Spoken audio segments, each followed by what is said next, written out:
माननीय मुख्यमंत्री महोदय का जोरदार तालियों से स्वागत और अभिनंदन करें। भारत माता की, भारत माता की, महाराजा धन्ना भगत की, धन्ना भगत की।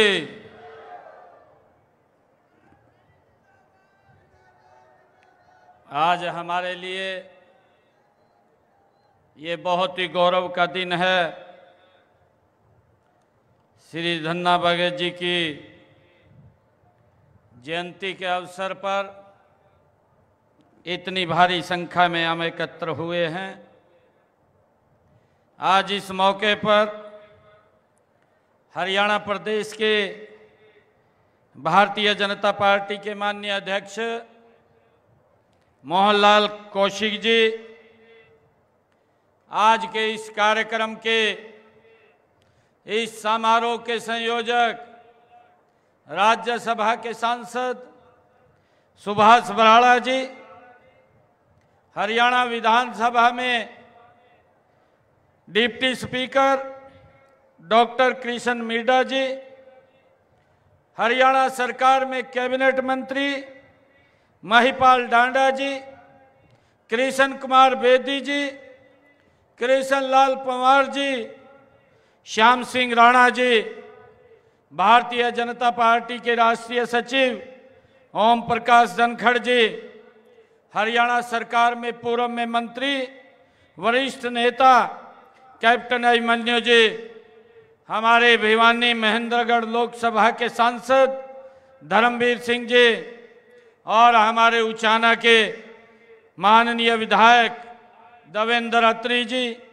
नलवा के हमारे विधायक रणधीर पनिहार जी, पुंडरी के विधायक सतपाल जाम्बा जी और बाडड़ा से हमारे विधायक उमेश पातुवास जी, हांसी के विधायक विनोद ब्याणा जी, भवानी खेड़ा से हमारे विधायक कपूर वाल्मीकि जी, जिला के हमारे माननीय अध्यक्ष तेजेंद्र ढुल जी और हमारे वरिष्ठ नेता भारतीय जनता पार्टी जवाहर सैनी जी, गोपाल जी, मदन गोपाल जी जो हमारे जिला के प्रभारी हैं, और पूर्व सांसद सुनीता दुग्गल जी, सुधीश नांदल जी, प्रदेश के उपाध्यक्ष, प्रदेश के महामंत्री सुरेंद्र पूनिया जी और हमारे दाड़न खाप के जो यह अध्यक्ष हैं सूरजभान घासो जी और स्वतंत्र सेवा समिति के हमारे अध्यक्ष कृष्ण शोकन जी और मंच पर विराजमान सभी खापों के हमारे प्रतिनिधिगण, और मेरी दूसरी साइड जो हमारी संस्कृति का आधार है, जो हमारी संस्कृति को जीवंत रखने का निरंतर काम करते हैं, ऐसे हमारे सभी यहाँ पर ऋषिगण जो हमारे बैठे हैं, जिनका आशीर्वाद लगातार हमें मिलता रहता है, और दूसरे मंच के ऊपर हमारे सभी पदाधिकारी और सामने बैठे हुए इतनी भारी संख्या में मातृशक्ति हमारे बुजुर्ग, आज धन्ना भगत जी की जयंती में हम यहाँ पर पधारे हैं। मैं आप सबको दोनों हाथ जोड़ करके राम राम करता हूँ, आप सबको प्रणाम करता हूँ। ये मेरा परम सौभाग्य है कि आज मुझे धन्ना भगत जी के जयंती समारोह में यहाँ आने का अवसर मिला है। इस अवसर पर मैं धन्ना भगत जी को सत सत नमन करता हूँ और आप सबको उनकी जयंती की हार्दिक शुभकामनाएं और बधाई देता हूँ। इस समारोह के आयोजन में सर्वजातीय दाड़न खाप ने जो अहम भूमिका अदा की है, मैं खाप के सभी मौजूद महानुभावों का दिल से धन्यवाद करता हूं, क्योंकि ये लगातार इस कार्यक्रम को सफल करने में मजबूती से लगे रहे हैं। आज हम सब के लिए ये गौरव का दिन है कि हमारे लिए ये पावन अवसर भी है कि यह दिन हमें श्री धन्ना भगत जी के जीवन और उनकी भक्ति, उनके आदर्शों और उनके अमर संदेशों की याद दिलाता है। यह दिन हमें उस सादगी और विश्वास और प्रेम की याद दिलाता है जिसके बल पर एक साधारण किसान ने न केवल ईश्वर को अपने हृदय में बसा लिया बल्कि पूरी मानवता को सत्य समानता का मार्ग भी दिखाया है। मुझे खुशी है कि हमारे देश में अनेक संत महात्माओं, ऋषि मुनियों और गुरुओं ने भूली भटकी मानवता को जीवन का सही मार्ग दिखाया है। मेरे लिए बड़ी खुशी की बात है कि ऐसे महान विभूतियों की शिक्षाएं पूरे मानव समाज की धरोहर हैं। उनकी विरासत और संभालने व सहेजने की जिम्मेवारी हम सब की है और हम सब मिलकर के जो हमारे महान ये योद्धाओं ने, हमारे संतों ने, हमारे ऋषियों ने जो हमें मार्ग दिखाया है, उस मार्ग को आगे बढ़ाने का काम हम मिलकर के करें। हम संत महापुरुष विचार समान एवं प्रसार योजना के तहत संतों व महापुरुषों के संदेशों को जन जन तक पहुंचाने का काम ये हमारी सरकार कर रही है।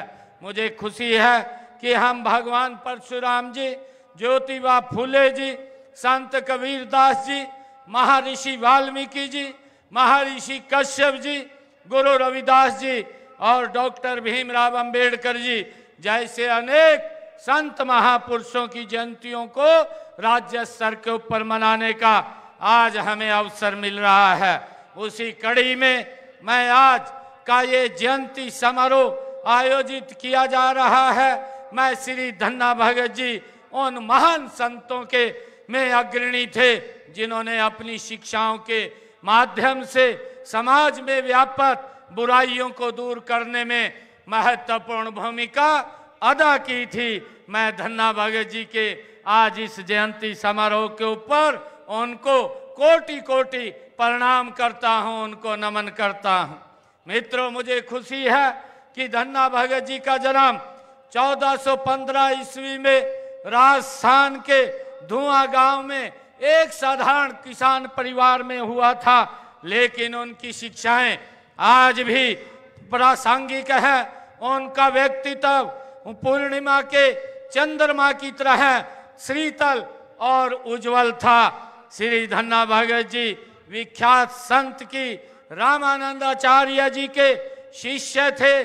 संत रामानंदाचार्य जी ने उत्तर भारत में भक्ति आंदोलन का व्यापक प्रचार प्रसार किया था। उनकी प्रेरणा से ही धन्ना भगत जी ने भक्ति आंदोलन का इतना प्रचार, इतना प्रसार किया कि उन्होंने राजस्थान में इस आंदोलन का प्रेरणता कहा जाता है। श्री धन्ना भगत जी का जीवन सामाजिक समरसता का जीवंत उदाहरण हमें देखने को मिलता है। उनकी भक्ति ने लोगों को यह सिखाया कि ईश्वर के सामने सभी समान हैं, चाहे कोई राजा है, चाहे कोई रंक है, धनी है या निर्धन है, भगवान के लिए सभी एक समान हैं। उन्होंने कभी भी जाति, धर्म और या वर्ग के आधार पर भेदभाव नहीं किया है। उनकी भक्ति सभी के लिए थी और यही कारण है कि आज हर वर्ग और समुदाय के लोग उन्हें श्रद्धा के साथ याद करते हैं। उनकी शिक्षाएं हमेशा यही सिखाती हैं कि सच्चा सुख केवल परमात्मा की शरण में ही मिलता है। उनकी एक प्रसिद्ध रचना हमें याद आती है। धन्ना भगत जी ने अपनी वाणी के अंदर जब वो बोलते थे कहते थे, गोपाला गोपाल तेरा आरता। ये धन्ना भगत जी की ये वाणी है, गोपाल तेरा आरता, जो जन तुमरी भक्ति करते तिनके काज संवारता। धन्ना भगत जी ने अपनी वाणी के माध्यम से समाज को एक दिशा और समाज में फैली हुई कुरीतियों को समाप्त करने का काम उन्होंने अपने समय के अंदर किया है। मुझे खुशी है कि आज के दौर में जब हमारा समाज कई तरह की सामाजिक और आर्थिक चुनौतियों का सामना कर रहा है, तो श्री धन्ना भगत जी का यह संदेश और भी महत्वपूर्ण हो जाता है कि धन्ना भगत जी ने हमें यह सिखाया कि सच्चा धर्म वही है जो मनुष्य को मनुष्य के साथ जोड़ता है। मित्रों, मुझे खुशी है कि श्री धन्ना भगत जी ने स्वयं कोई ग्रंथ नहीं लिखा, उनके अनुयायियों ने उनके द्वारा रचित पदों को धन्ना जी की आरती शीर्षक में संकलित किया है। पंचम पातशाह श्री गुरु अर्जन देव जी ने भी धन्ना भगत जी के भक्ति भाव के बारे में श्री गुरु ग्रंथ साहिब में उल्लेख किया है कि वे सिद्ध महापुरुष थे। उनके 3 पदों को गुरु ग्रंथ साहिब में शामिल किया गया है।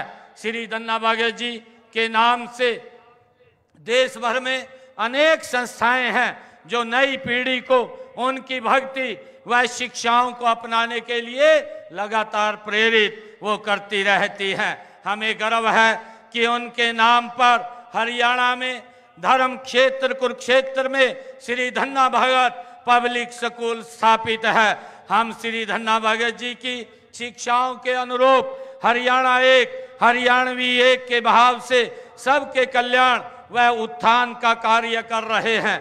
उनके दिखाए मार्ग पर चलते हुए हमारा प्रयास है कि समाज के हर वर्ग को समान अवसर और समान सम्मान प्राप्त हो। ये मान धन्ना भगत जी की ही ये एक मार्ग था, उनकी एक सोच थी जिसको हम आगे बढ़ाने का काम कर रहे हैं। मुझे ये भी खुशी है कि हमारी सरकार श्री धन्ना भगत जी के जीवन और उनके आदर्शों से प्रेरणा लेकर के कई योजनाएं और कार्यक्रम चला रही है। श्री धन्ना भगत जी एक किसान थे। वे जानते थे कि खेतों में मेहनत करने वाला व्यक्ति ही देश का आधार होता है। हमने अन्नदाता के कल्याण के लिए उनके ही दिखाए हुए मार्ग से हमारी सरकार ने उनका जो सोच थी, जो उनके विचार थे, उस विचार को हमारी सरकार ने लेकर के हमने अन्नदाता के कल्याण के लिए कई कदम उठाए हैं।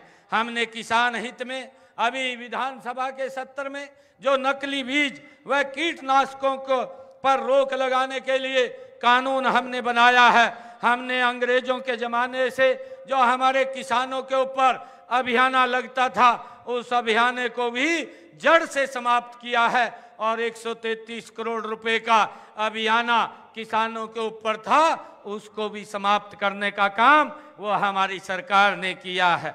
हमने ये भी निर्णय किया है, जो धन्ना भगत जी ने हमें रास्ता दिखाया है, हमने हरियाणा में ये देश का पहला राज्य है, उनके मार्ग के ऊपर आगे बढ़ते हुए हमने हरियाणा के अंदर अपने किसानों की 24 फसलों को एमएसपी पर खरीदने का निर्णय भी हमारी सरकार ने लिया है। हमने किसानों को सीधा लाभ पहुंचाने के लिए ई खरीद पोर्टल के माध्यम से 10 फसलों के जो हमने पीछे खरीदी थी, उनके 12 लाख किसानों के खाते में एमएसपी के तौर पर सीधी खरीद का पैसा उनके खाते में 1,29,000 करोड़ रुपया सीधा खातों में पहुंचाने का काम किया है। हम सब देखते हैं कि धन्ना भगत जी महाराज, जिन्होंने एक समाज के अंदर समरसता और समाज को एक दिशा देने का काम किया, हम उनकी शिक्षाओं के ऊपर आगे बढ़ रहे हैं। हमने किसानों को अपनी फसल बेचने के लिए ई खरीद एप्लीकेशन द्वारा घर बैठे ही ई गेट बनवाने की सुविधा भी हमने जारी की है। उनकी फसल खरीद का भुगतान भी हमने 48 घंटे में सुनिश्चित किया है कि जब एग्जिस्टिंग गेट पास कट जाता है तो मात्र 48 घंटे के अंदर सीधा डायरेक्ट किसान के खाते में पैसा पहुंचाने का काम ये हमारी सरकार कर रही है, ताकि किसान को कोई दिक्कत कोई समस्या का सामना न करना पड़े। हमने ये भी निर्णय किया था पिछले दिनों, ये धन्ना भगत जी द्वारा दिखाए गए मार्ग के ऊपर हमारी सरकार आगे बढ़ती हुई किसानों को पिछले धान की फसल में जो बरसात कम हुई है और बरसात के कारण से हमारे किसानों की जो खर्चा ज़्यादा हुआ था, उस खर्चे को कम करने के लिए हमने ये निर्णय किया था कि किसान के खाते में प्रति एकड़ 2000 रुपये पहुंचाने का काम ये हमारी सरकार ने किया। मुझे खुशी है कि हमने हरियाणा प्रदेश के अंदर 1345 करोड़ रुपया किसान के डायरेक्ट खाते में ये पहुंचाने का काम हमने किया है। ऐसा हरियाणा के इतिहास में ये पहली बार हुआ है।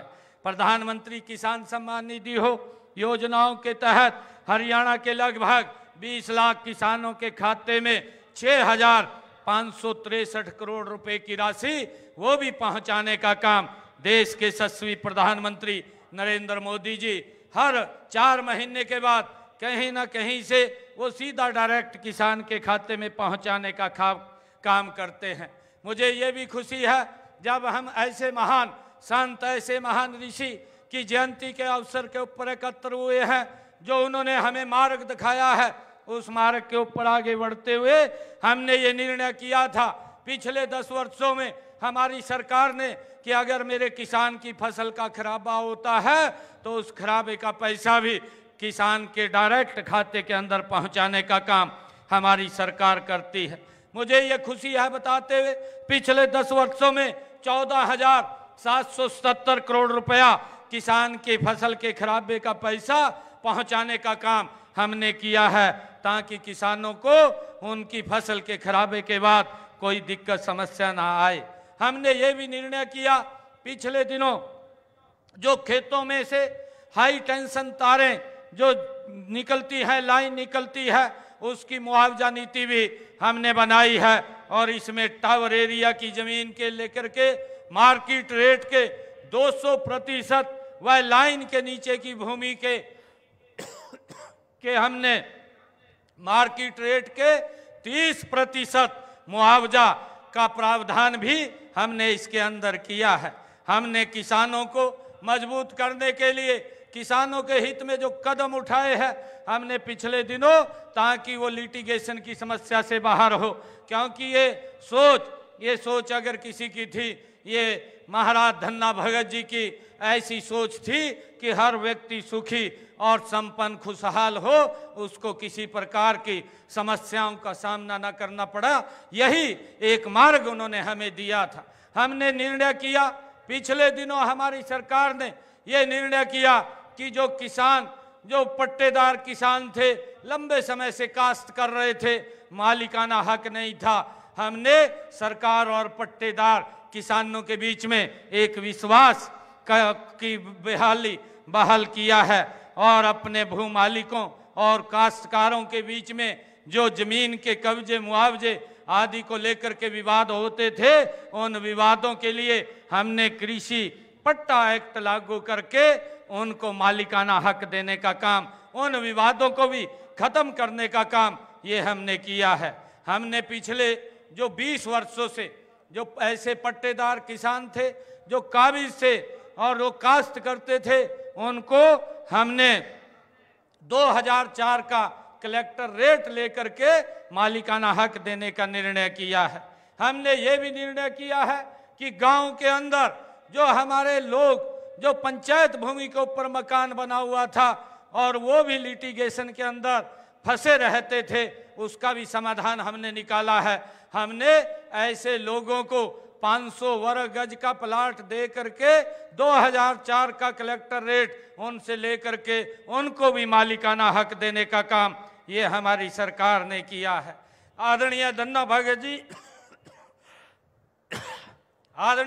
भगत जी ने भूखे को भोजन देने का जो संदेश दिया है, उसे अपनाते हुए देश के यशस्वी प्रधानमंत्री आदरणीय नरेंद्र मोदी जी ने जो प्रधानमंत्री गरीब कल्याण अन्न योजना के तहत 2028 तक जो बीपीएल परिवार हैं उनको मुफ्त में राशन देने का निर्णय हमारी सरकार ने किया है।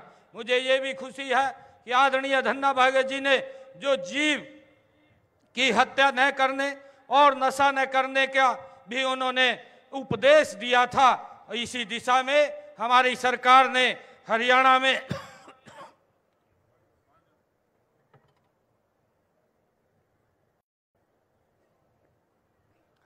में जो गौवंश, गौ संरक्षण और गौ संवर्धन विधेयक 2015 को लागू करने का काम ये हमारी सरकार ने किया है, तथा नशा मुक्ति अभियान भी पूरे प्रदेश के अंदर चलाया जा रहा है।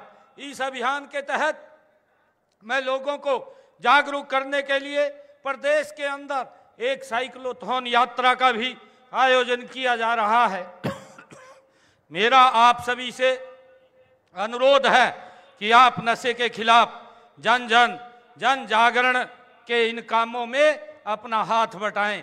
मेरा आप लोगों से आग्रह है कि जो ये नशे के खिलाफ एक मुहिम चली है, ये हमें धन्ना भगत जी से ही प्रेरणा मिली है कि नशे को हमने जड़ से समाप्त करना है। और ये नशा जड़ से तब समाप्त हो सकता है जब इसके अंदर पूर्ण रूप से समाज इसमें आकर के अपनी भागीदारी आयोजित करेगा। और जब आप लोग इसमें शामिल होंगे तो यह नशा पूर्ण रूप से समाप्त होगा। इसके लिए हमने जन जागरण अभियान चला रखा है और हमने कानूनी तौर के ऊपर भी इसके ऊपर सख्त कार्रवाई करने का निर्णय हमारी सरकार ने लिया है। हमने इसके लिए एक मानस पोर्टल भी बना रखा है कि अगर आप लोग, कोई आपके नज़दीक या कहीं मोहल्ले गांव के अंदर कोई नशे में संलिप्त होता है, उसकी जानकारी उस मानस पोर्टल के ऊपर आप देंगे तो हम उसके ऊपर सख्त कार्रवाई करने का काम भी हम करेंगे, ताकि इस नशे को हम जड़ से खत्म कर सकें। मुझे खुशी है कि धन्ना भगत जी ने भगवान श्री कृष्ण जी के कर्म योग को भी अपनाने का बल दिया है। गीता के इस अमर संदेश को विश्व भर में फैलाने के लिए देश विदेशों में अंतर्राष्ट्रीय गीता जयंती महोत्सव का आयोजन भी वो किया जा रहा है। इसी प्रकार से नई पीढ़ियों को आचार व्यवहार बचपन से ही सिखाने के लिए पाठ्यक्रम पुस्तकों में गीता के अध्याय और संतों की वाणियों को भी इसमें शामिल किया गया है। मैं एक बार फिर श्री धन्ना भगत जी की जयंती के इस पवित्र अवसर पर आप सभी को हार्दिक बधाई और शुभकामनाएं देता हूं। आइए हम सब मिलकर के यह संकल्प ले कि हम उनके आदर्शों को अपने जीवन में उतारेंगे और एक बेहतर समाज और राष्ट्र के निर्माण में अपना योगदान देंगे। इस अवसर पर मैं यहाँ उपस्थित महानुभाव से भी अनुरोध करूंगा कि अपने बच्चों को शिक्षित करें और समाज में से जात पात ऊंच नीच की खाइयों को पाटने का काम करें। आज इतनी संख्या में आप लोग आए हैं। आज दाड़न खाप ने भी आज इस मौके के ऊपर कुछ मांगों का मांग पत्र मुझे दिया था। मैं आज आप लोगों के बीच में जो खाप के द्वारा ये मांग पत्र दिया गया है, उसमें से जो मुझे कहा गया है कि सर्व जातीय दाड़न खाप पालवा दाड़न खाप भवन में 40 केवी लोड बढ़ाने के लिए आवेदन अगर वो करते हैं तो विभागीय नॉर्म्स के अनुसार दाड़न खाप भवन में 40 किलोवाट का सोलर पैनल लगवाया जाएगा, जिसके लिए उन्होंने इस मांग पत्र के अंदर ये कहा है। और दूसरा जो कहा था कि गांव पालवा में तालाब की रिटेनिंग वाल, एक शेड तथा एक कमरे का निर्माण करवाया जाए। अगर इस काम को पूरा करवाया जाएगा, ये जो आपने कहा है कि रिटेनिंग वाल तालाब की और एक शेड एक कमरे का निर्माण भी यहाँ पर करवाया जाएगा, इसकी भी मैं आज घोषणा करता हूँ। आपने एक दाड़न खाप भवन की 4 दीवारी की बात कही है। पालवा गांव पालवा में दाड़न खाप भवन की 4 दीवारी और ग्रिल का कार्य भी पूरा करवाया जाएगा। इस मांग को भी हम पूरा करते हैं। एक आपने दाड़न खाप भवन में बरामदा कम हाल का निर्माण करवाने की बात कही है। गांव पालवा में दाड़न खाप भवन में बरामदा भी और हाल भी उसका निर्माण करवाया जाएगा, इसकी भी मैं घोषणा करता हूं। लगभग ये सभी कार्य जो हैं, ये कार्य विभागों के पास भेज करके उनको पूरा करवाने का काम ये हम करेंगे। आज आप माननीय धन्ना भगत जी, जो जिनका जीवन हमें एक प्रेरणा देता है, जिनसे हमें एक शिक्षाएं मिलती हैं आगे बढ़ने की, समाज एकता से एकजुटता से आगे बढ़े, बिना भेदभाव के आगे बढ़े, उनकी शिक्षाओं को लगातार हम धन्ना भगत जी की लेकर के हमारी सरकार आगे बढ़ रही है। आज आप इतनी भारी संख्या में आए हैं, आप सबका मैं दिल से बहुत बहुत धन्यवाद करता हूं और धन्ना भगत जी को भी मैं पुनः नमन करता हुआ प्रणाम करता हूं। इन्हीं शब्दों के साथ जय हिंद, जय भारत, जय भारत माँ, एक जोरदार जयकारे के साथ भारत माता के, भारत माता के, धन्ना भगत की, धन्ना भगत जी।